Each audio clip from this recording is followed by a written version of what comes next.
మమ్మ తేడా పడింది వారం. ఏదో తేడా జరిగింది అనవసరంగా.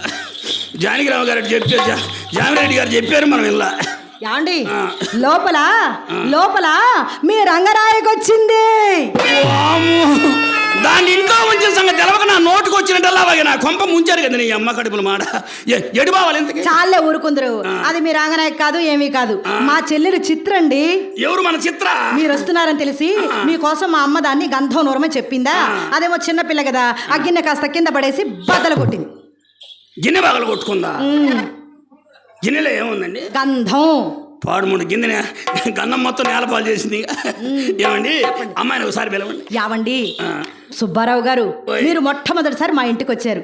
అదేమో మీ ముద్దుల మరదలు. మీరు పిలవండి ఒకసారి.